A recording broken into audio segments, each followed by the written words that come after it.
Assalamualaikum warahmatullahi taala wabarakatuh. Oke, pada saat ini, kesempatan kali ini kita akan membahas tentang eh, materi kegawat daruratan pada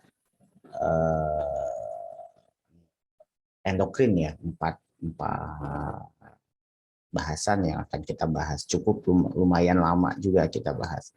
Mulai dari hipotiroid, hipertiroid, hipoglikemi, dan hiperglikemi. Oke. Sebelum kita mulai pembelajaran, ada baiknya kita berdoa menurut ajaran dan kepercayaan masing-masing. Silahkan berdoa, dipersilahkan. Mudah-mudahan pada pembelajaran kali ini bisa bermanfaat untuk kita semua. Amin. Berdoa, dipersilahkan.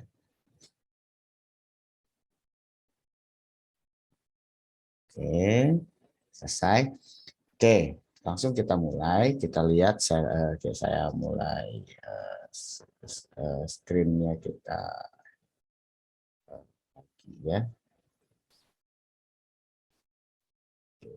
Sebentar.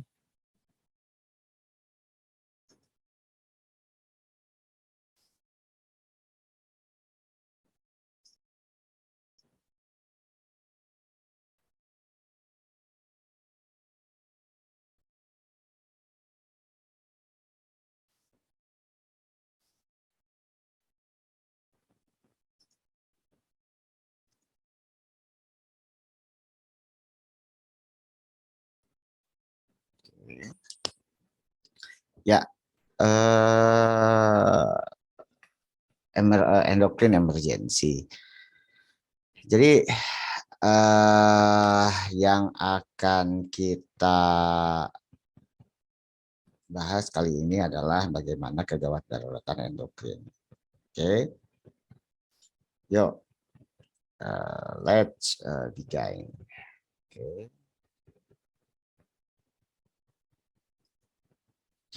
Endocrine emergency. What is endocrine emergency? Jadi kegawat daruratan di emergency gitu ya.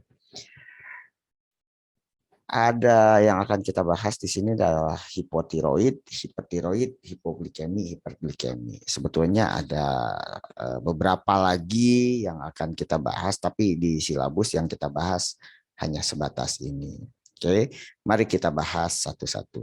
Oke, yuk. Beberapa mekanisme dari patofisiologi endokrin atau kelainan pada endokrin adalah beberapa ya. Pertama karena dia defisiensi hormon atau karena aksi atau kelebihan atau kekurangan atau hipersensitivitas terhadap hormonnya atau hiposensitivitas terhadap hormonnya atau karena keganasan. Itu yang bisa menyebabkan dari apa namanya kelainan dari sistem endokrin dan bisa menyebabkan beberapa kegawat daruratan atau emergency. Oke. Next.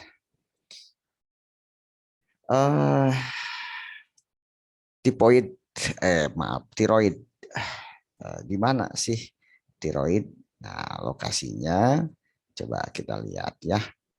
Ada di antara laring trakea gitu ya. Bentuknya seperti huruf H. Oke, kira-kira beratnya sekitar 20 graman ya. Bentuknya seperti huruf H. Nah, dia menghasilkan hormon tiroksin gitu ya. Nah, apa saja kelainannya kalau dia hipotiroid atau hipertiroid? Oke, mari kita lihat dan apa saja tata laksana dan bahaya yang disebabkan oleh hipo atau hiper dan bagaimana tata laksananya. Nah, kita akan kupas satu-satu. Ya, mulai dari review tentang tiroid hormon dulu ya. Jadi hormon tiroid kan biasanya hipo atau hiper karena kekurangan atau kelebihan produksinya. Salah satu pembentuk hormon tiroid itu adalah iodin, gitu ya. Jadi iodinnya ditangkap iodinnya, dan terjadi proses oksidasi di sana antara iodin dan oksigen, gitu ya, menjadi triglobulin, gitu kan. Oke. Kemudian ada tiga gitu tangannya. Oke. Nah, di sana baru terbentuk T3 dan T4. Oke. Itu sekilas tentang pembentukan hormon tiroid. Oke, ini gugus kimia dari T3 dan T4. Kalau T4 ada 4 tuh tetra iodin. Nah, iodinnya berarti ada 4. Kalau T3 berarti tri iodin. Iodinnya hanya 3, 1, 2, 3. Kalau tetra 4, 1, 2, 3, 4. Oke. Nah, yang akan kita bahas adalah hipotiroid dan hipertiroid, kegawatannya. Yang pertama kita bahas hipo dan hiper. Kemudian hipoglikemi dan hiperglikemi. Oke. Lihat hipotiroid ini bentuknya. Ini hipertiroid, pasien hipertiroid. Apa saja tanda gejalanya? Pertama, kegawatan pada hipotiroid biasanya yang sering terjadi adalah myxedema koma myxedema. Kalau di hipertiroid biasanya yang jadi kegawat daruratannya adalah badai tiroid atau tiroid storm, gitu ya. Apa saja tata laksananya kita bahas di belakang. Oke. Nah, pertama, first, what is hypothyroid symptom? Jadi, how the symptom, bagaimana tanda gejalanya? Ini dibagi menjadi beberapa. Pertama di nervous system. Biasanya di nervous system atau sistem saraf, pasiennya mengalami penurunan kesadaran, gitu ya. Gampang lupa juga. Kemudian parestesi. Kemudian gejala khasnya juga ada parestesi pasiennya, gitu ya. Ya, kemudian ataksia dan pendengarannya berkurang. Oke. Kemudian pasiennya terlihat lemah, gitu ya. Kemudian di kardiovaskuler bagaimana? Pasiennya bradikardi biasanya. Kardiak output menurun. Kemudian ada perikardial efusi perikardium, ya, ada efusi di perikardial. Kemudian gambaran voltasi di gambaran EKG-nya itu berkurang. Kemudian gelombang T-nya itu biasanya datar, gitu ya. Kemudian ada udem juga pasiennya. Oke. Di GI-nya gimana? Di gastrointestinalnya. Biasanya pasiennya mengalami konstipasi. Kemudian mengalami anemia perniciosa. Di ginjal biasanya pasien mengalami hiponatremi. Oke. Atau biasanya apa namanya kekurangan eh, apa namanya urin outputnya tuh menurun, gitu ya. Kenapa urin outputnya menurun? Karena GFR-nya juga menurun, gitu ya. Nah, kemudian di apa namanya di bagian paru-paru, di paru-paru tandanya biasanya pasiennya mengalami hipoksia, ya. Karena hipoksia maka sebagai feedbacknya, sebagai mekanisme feedbacknya biasanya pasiennya hiperkapni, gitu ya. Oke. Oke, kemudian ada efusi pleura, ya. Kemudian di sistem muskulonya biasanya pasiennya mengalami artalgia. Oke. uh, mengalami kram, uh, biasanya hambatan mobilitas fisik nih di sini ya. Kemudian pasien juga di hipotiroid itu mengalami anemia. Biasanya normokromik, normositik ya anemianya atau anemia megaloblastik. Oke, itu di gastrointestinal itu tadi konstipasi sudah anemia. Oke. Sekarang bagaimana di eh, apa namanya eh, di rambut dan kulit. Biasanya di rambut dan kulit itu biasanya pasien apa namanya alisnya itu tipis gitu ya. Kemudian si kulitnya itu biasanya kering, kemudian dingin. Oke, ya, oke. Kemudian wajahnya itu eh, oranye gitu ya, karena eh, ini kelebihan karotin gitu ya. Kemudian di organ reproduksinya gimana? Menoragi gitu ya, atau dia apa ya? eh, pem, eh, apa matchnya itu nggak teratur gitu ya. Nah, kemudian di mengalami hiperprolaktinemia ya. Kemudian di sistem metabolismenya biasanya pasiennya mengalami hipotermi, kemudian dia intoleransi terhadap dingin dan terdapat peningkatan kolesterol terutama kolesterol dan trigliserida. Oke, selain itu pasien mengalami penurunan dari lipoprotein reseptor ya, dan biasanya biasanya pasiennya gemuk ya, mengalami kegemukan. Itu di metabolisme. Oke. Nah, sekarang myxedema koma yang menjadi kegawat daruratan. Nah, ini pasien dengan hipo ya. Nih, kan lihat gelambir-gelambir ya, kayak gini ya. Oke. Biasanya mengalami penurunan kesadaran ya pada pasien myxedema koma. Oke.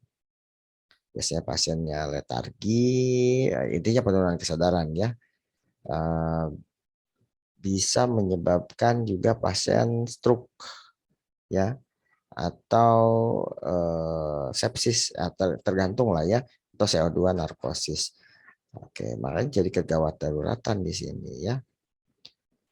Nah, eh, bagaimana ini cara mendiagnosis dari secara medisnya ya? Apa saja faktor pencetusnya? Pertama, eh, infeksi saluran kemih atau infeksi saluran napas biasanya ya, atau dari trauma atau dari stroke atau hipoglikemi, hipotermi. Ini faktor-faktor pencetus yang bisa menyebabkan myxedema koma. Oke. Nah, oke, manajemennya. Nah, biasanya angka kematiannya di sini sekitar 30 sampai 40%. Biasanya pasien dengan myxedema koma ini biasanya dirujuk atau dirawat di ruang ICU.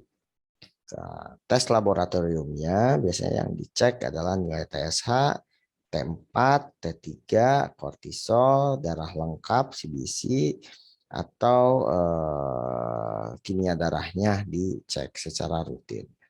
Kemudian darah, sputum juga dicek karena tadi ya lihat parunya ya ada masalah enggak ya. Kemudian urin juga dicek. Kemudian sel darah putihnya juga WBC-nya dicek. Ada kemungkinan meningkat. Biasanya untuk apa kolaborasi pemberian antibiotiknya apa. Untuk di kultur jenis nanti dilihat juga kultur dari bakteri untuk mengobati apa namanya faktor penyebab utamanya. Oke. Kemudian untuk tata laksananya karena pasiennya biasanya kedinginan ya. Jadi pertama body temperature supportnya biasanya dikasih poikilotermik ya atau dikasih di apa namanya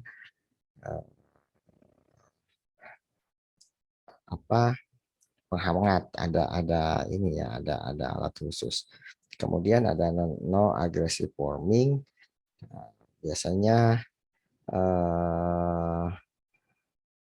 ini bisa menyebabkan vasodilatasi gitu ya. Kalau apa namanya dihangatkan secara berlebihan gitu ya. Oke, pakai pasif warming aja gitu ya. Oke, respiratory supportnya biasanya pasiennya dilakukan intubasi karena sering terjadi distress pernapasan. Kalau hematokritnya kurang dari 30%, maka pasiennya biasanya diberikan transfusi darah. Ya. Kemudian tadi terkait dengan oksigenasinya juga biasanya dipasang ventilator ya. Eh, apa?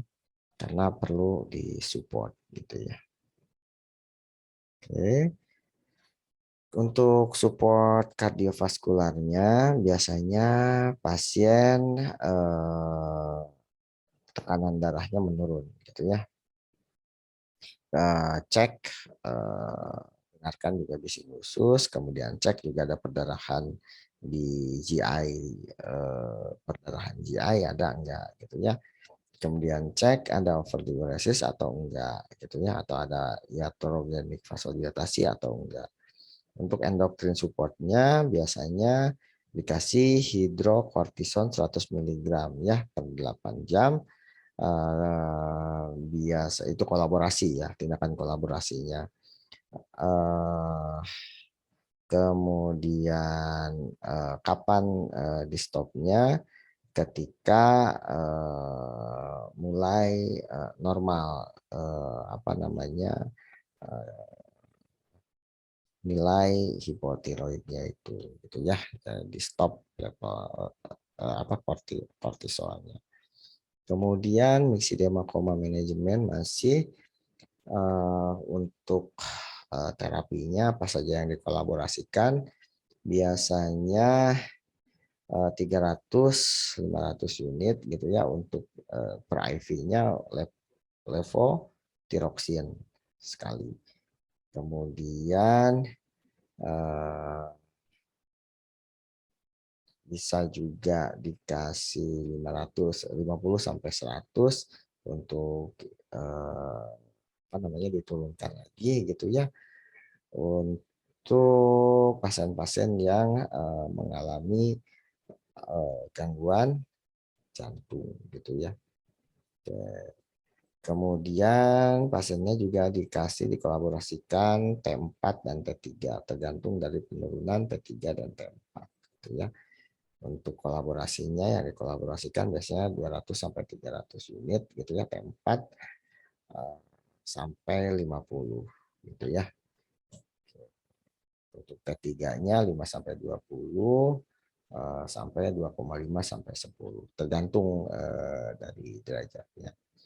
Ya, manajemennya untuk levotiroksin gitu ya. Ini di catatan ya. Ini pemberian levotiroksin kenapa 1 kali? Karena bisa menyebabkan cardiac index ya dalam 1 sampai 2 hari. Kemudian TSH-nya biasanya levelnya jatuh 32% dalam 24 jam. Kemudian serum T3-nya serum T3 levelnya meningkat dalam 3 hari. Oke.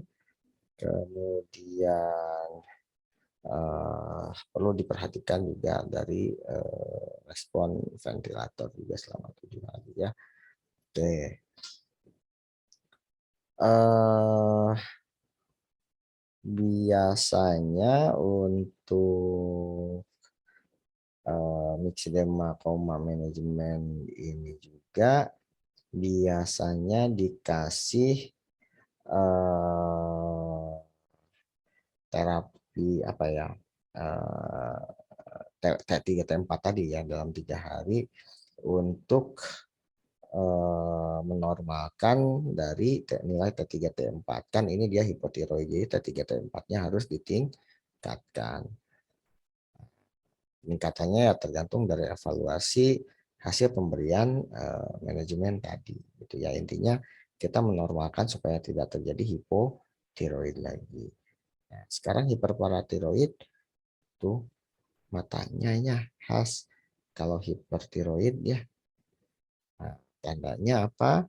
Biasanya pasien mengalami kecemasan berlebih gitu ya, kemudian penurunan berat badan, kemudian gampang lapar, kemudian intoleransi terhadap panas. Kalau tadi hipo intoleransi terhadap dingin ya. Kemudian biasanya di jantung ada mengalami atrial fibrilasi, ini berbahaya, dan palpitasi. Oke. Kemudian penurunan kesadaran juga bisa terjadi ya. Kelemahan, fatigue, kemudian susah tidur pasiennya, kemudian gampang apa ya, gampang kesinggung, iritabilitas ya. Kemudian sama di ini pola mensnya juga terganggu gitu ya. Kemudian tadi hasil matanya gimana? Blotot gitu ya, eksoptalmus ya. Nah, itu tandanya ya. Nah, untuk goiternya biasanya 20% pada dewasa itu nggak ada goiter ya. 3%-nya biasanya ukurannya normal. Untuk hipertiroidisme, tanda di jantung tuh biasanya mengalami sinus takikardi. 15% pasien dengan hipertiroid itu mengalami atrial fibrilasi. Kemudian kardiak outputnya meningkat ya 2 sampai 3 kali ya dari normal. Kalau tadi menurun ya kardiak output, kalau hipertiroid dia meningkat. Nah, untuk di sistem saraf biasanya pasiennya tremor dan mengalami diaporesis. Nah, itu tanda dari hipertiroid. Nah, kenapa itu terjadi? Karena pada hipertiroid dia meningkat metabolisme rate-nya gitu ya, makanya dia overheat gitu ya, intoleransi terhadap panas. Oke. Oke, pada pasien hipertiroid, dia mengalami metabolisme rate meningkat. Jadi metabolisme rate-nya meningkat, sehingga pasiennya mengalami tadi intoleransi terhadap panas, gitu ya. Kemudian blood flow-nya ke jaringan juga meningkat, sehingga menyebabkan vasodilatasi. Oke. T3 efeknya biasanya menyebabkan apa namanya smooth muscle tone, jadi ada apa namanya kontraksi-kontraksi halus. Kemudian systemic vascular resistance-nya biasanya menurun sampai 50% ya. Kemudian ada penurunan diastolik, tekanan darah diastoliknya biasanya di tekanan darah di yang diastoliknya biasanya menurun, gitu kan. Kemudian peningkatan kardiak, kontraksi kardiaknya biasanya meningkat. Kemudian ada peningkatan eritropoietin sehingga menyebabkan volume darah lebih banyak itu ya. Ini pokoknya hipertiroid kebalikan dari hipotiroid. Ini tes untuk hipertiroid apa aja.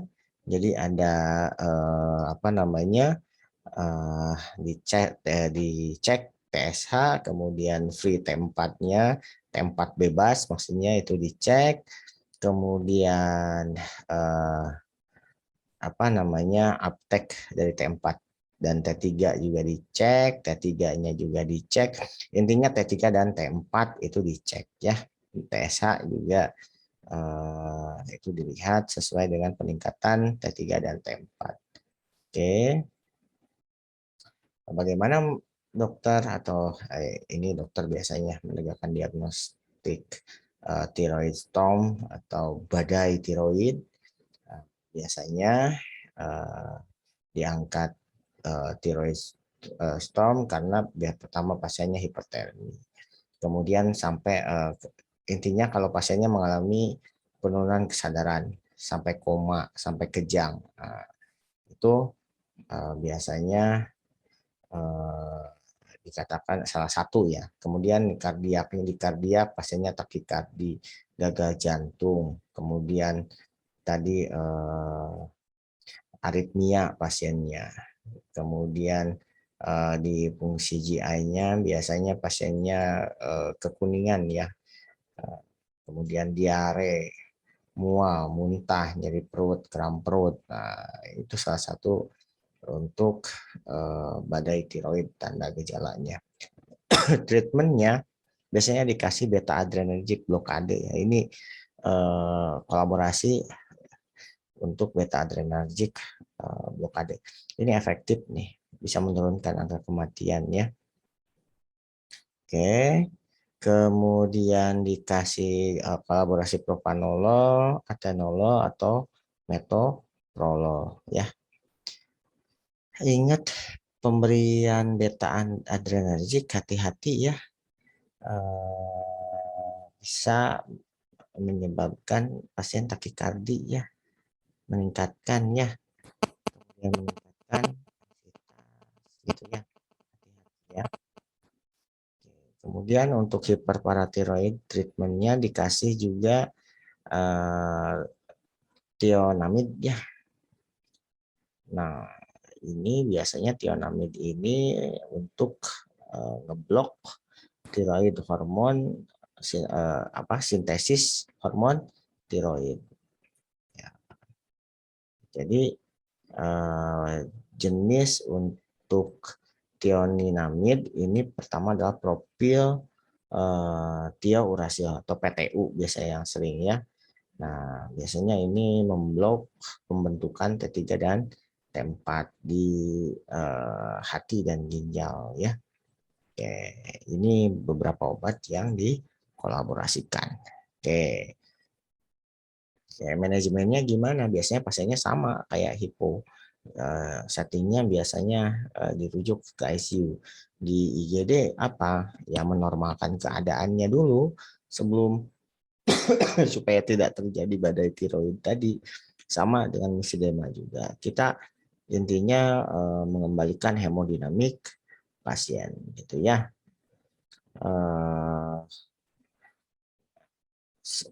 Ini nggak jauh-jauh, pokoknya banyak yang harus kita kolaborasikan. Tapi apa yang perlu dilakukan perawat ini tindakan kolaborasi. Tapi tindakan mandiri ya tadi kita penuhi kebutuhan dasar manusianya, oksigenasinya, paten jalan napasnya, gitu ya. Kemudian aritmia jantungnya, curah jantungnya, gitu ya. Kemudian termalnya, suhunya kita kembalikan, tekanan darahnya kita kembalikan dengan tindakan mandiri dan tindakan kolaboratif. Tentunya seperti itu ya. Oke. Kemudian manajemennya ini yang dikolaborasikan masih ya.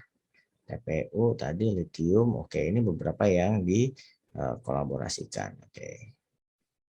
Oke, kemudian kolaborasinya juga ada kortikosteroid ya yang dikolaborasikan nanti. Kemudian beta adrenergic tadi sudah ya, sudah dibahas untuk propanolol, esmolol gitu ya. Kemudian ini yang perawat hipertermi biasanya kita apa namanya bisa dikompres, bisa dikasih selimut dingin gitu ya. Kolaborasinya bisa acetaminophen aspirin. Oke. Untuk jantungnya biasanya kita kolaborasinya kasih diuretik untuk pengurangan beban jantung ya, karena apa namanya tadi kelebihan gitu ya. Kemudian dosis untuk digoxin biasanya itu agak sedikit lebih tinggi ya. Kemudian cari faktor pencetusnya ya. Apa yang menyebabkan pasien krisis tiroid ini gitu ya. Intinya penanganannya kita stabilkan T3 dan T4-nya gitu ya. Kita turunkan supaya dalam batas normal gitu ya. Kemudian pasiennya batasi aktivitas ya. Pasiennya intoleransi aktivitas nih, kalau ada kelebihan bisa menyebabkan berbahaya kepada pasiennya gitu ya. Batasi aktivitas pada pasien dengan jantung ya, bisa menyebabkan gagal jantung ya. Kemudian pada pasien yang apa namanya gagal jantung gitu ya, cardiac output tadi ya, batasi cairan juga biasanya ya, curah jantungnya. Oke. Jadi simpulan untuk tadi hipo dan hipertiroid. Nah, kalau hiponya biasanya kegawat daruratnya myxedema ya. Kalau hipertiroid, tiroid storm yang berbahaya gitu ya. Oke. Nah,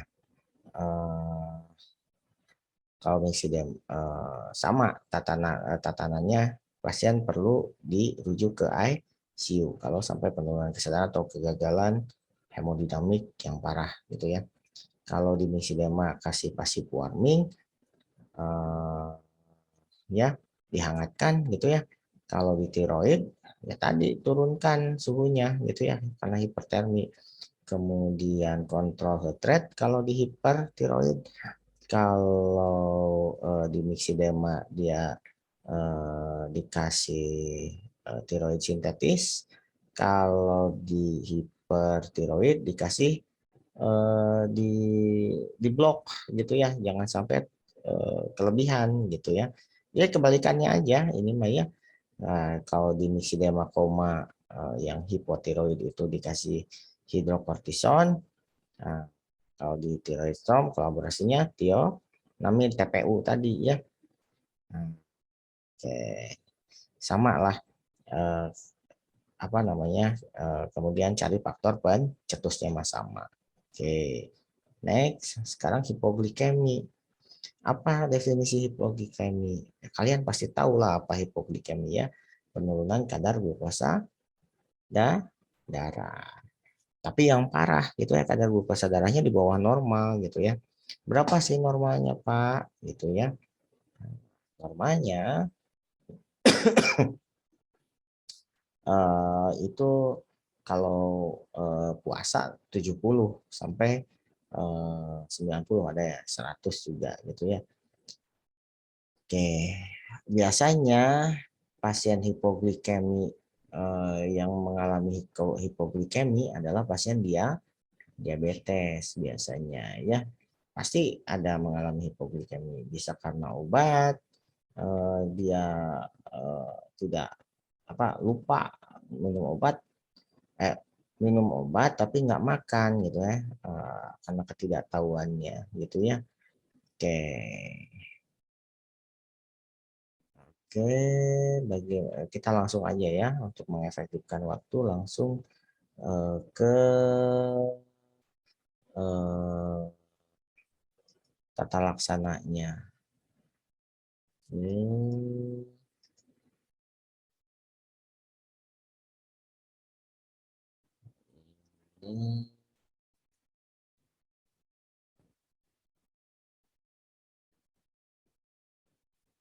mana penyebabnya? Ini penyebab, oke, dari KMB pasti sudah ya. Hmm,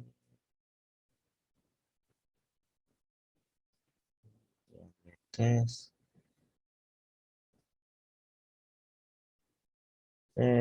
Tanda gejala hipoglikemi biasanya pasiennya itu tremor ya, lemah, kemudian apa namanya sampai kehilangan kesadaran gitu ya.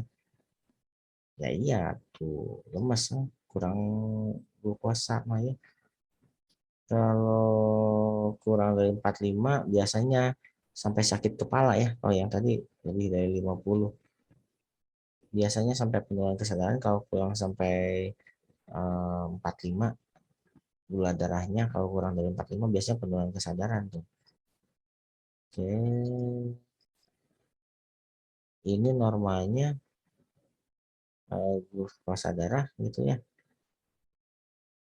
Berarti 70 apa namanya 70 ke atas itu masih bisa normal, tapi kalau 60 ke bawah itu sudah enggak gitu. Oke, hati-hati pada pasien hipoglikemi, resiko jatuh ya, resiko cedera atau biasanya eh, apa namanya ya tadi resiko jatuh, resiko cedera ya yang diakibatkan karena pasiennya lemah tadi ya. Kemudian ini sudah hipoglikemi enggak ya, kita nggak bahas threshold 45. Oke. Nah ini tata laksananya biasanya langsung dikasih kalau pasiennya sadar, biasanya hanya dikasih larutan gula aja ya. Tapi kalau tidak sadar harus dikasih glukos biasanya atau dextrose ya. Nah, kalau dia kurang dari 70 kemudian pasiennya sadar biasanya langsung dikasih karbohidrat rapid acting ya 15 sampai 20 gram gitu ya. Oke. Jangan kasih makanan berat ya, yang langsung yang rapid acting ya. Tapi kalau pasiennya tidak sadar, biasanya dikasih dextrose. Nah, yang dikasih biasanya kalau kurang dari 30 itu 2 plakon, maaf, kurang dari 30 itu 3 plakon yang dikasih biasanya. Kalau 30 60 2 plakon, lebih dari 60 cuma 1 plakon biasanya ya. Ini kemudian intinya kalau pasiennya hipoglikemi ya kita naikkan lagi gula darahnya gitu ya sampai gula darahnya apa namanya gula darahnya kembali dalam batas normal gitu. Oke, kemudian kita ke hiperglikemia. Oke, ini pencegahannya ya tadi edukasi pasien ya, edukasi biasanya terkait pengobatan ya dia lupa setelah minum obat lupa makan biasanya kayak gitu.